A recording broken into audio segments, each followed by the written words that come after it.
નમસ્કાર મિત્રો, આજની અમારી ચેનલમાં જોડાવા બદલ તમારો આભાર. તમે જો અમારી ચેનલમાં નવા હોય તો ચેનલને સબસ્ક્રાઈબ કરવાનું ભૂલતા નહીં, કેમ કે અમારી નવી સ્ટોરી વિડીયો તમને મળી રહે.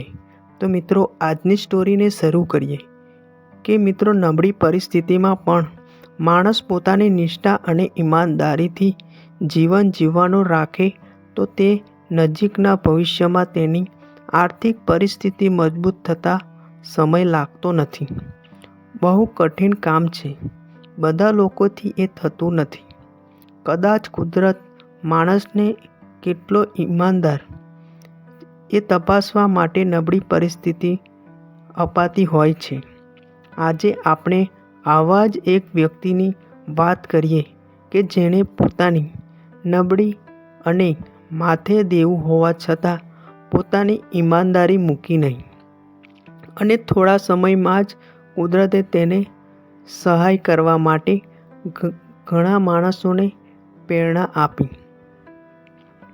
સુરેશભાઈ પોતે ટેક્સી ચલાવતો હતો. તેના પાસે પોતાની માલિકીની ટેક્સી હતી. પોતાની ટેક્સીમાં જ મુસાફરોને લાવતો અને લઈ જતો. થોડા દિવસ પહેલાં તેની માતાને બીમારીમાં વધારે ખર્ચ થઈ ગયો અને હોસ્પિટલનું અડધું બિલ ભરવાનું બાકી રહી ગયું.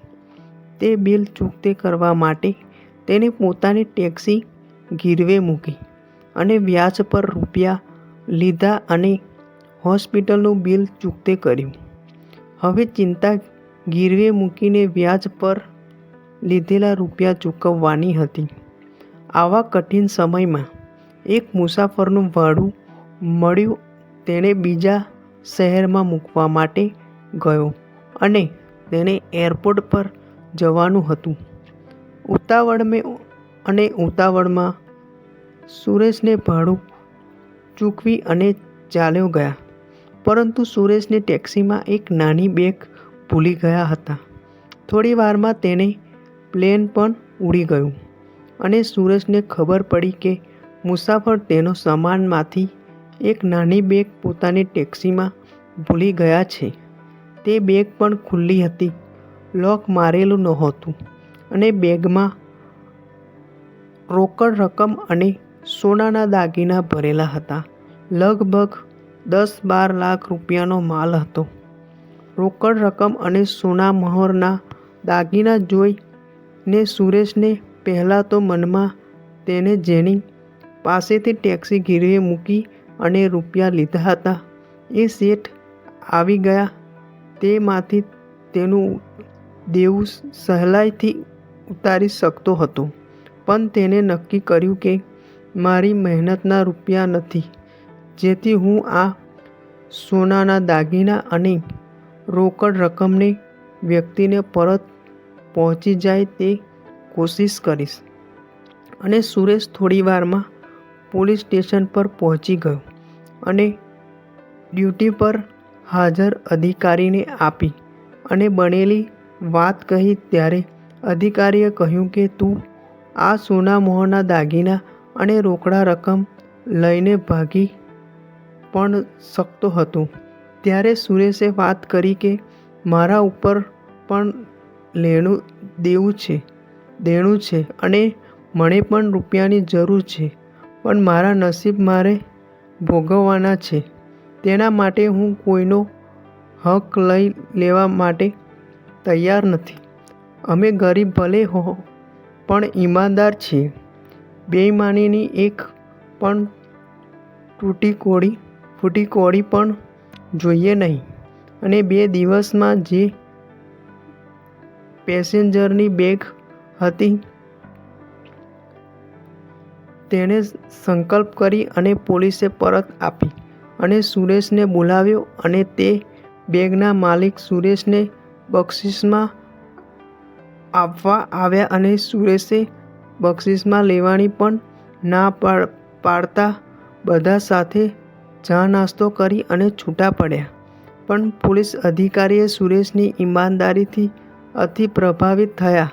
આ વાત અહીંયા પૂરી થતી નથી, પણ સાચી વાત તો હવે શરૂ થાય છે. પોલીસ અધિકારીએ સુરેશની ઈમાનદારીની વાત તેના એક મિત્રને કહી, જે ન્યૂઝપેપરના કર્મચારી હતા. તેણે આ સમાચાર ન્યૂઝપેપરમાં છાપ્યા કે પોતાની ઉપર દેણું હોવા છતાં ઈમાનદારી રાખી અને મોટું જોખમ માલિકને પરત અપાવી અને ઈમાનદારી બતાવી.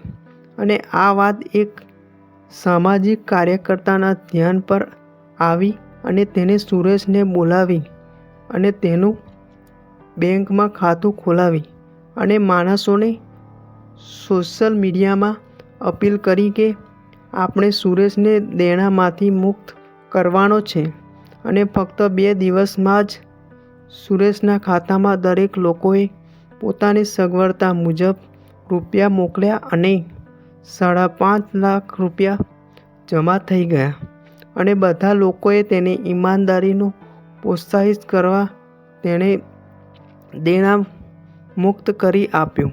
સુરેશે પોતાના ઈમાનદારીના સંસ્કારથી સાબિત કરી દીધું છે કે કોઈના હક કે મહેનતથી કમાયેલું ધનને પચાવી પાડવું અને જીવનભર હું દુઃખી થઉં તેના કરતાં ઈમાનદારીથી ધન કમાઈને જીવન સુખી અને સમૃદ્ધિ બનાવવું. જો આ સ્ટોરી તમને પસંદ પડી હોય તો દરેક લોકો જોડે શેર કરજો, તેમજ અમારી YouTube ચેનલને સબસ્ક્રાઈબ કરી લેજો. પછી મળીશું એક નવી સ્ટોરી વિડીયો સાથે. નમસ્કાર મિત્રો.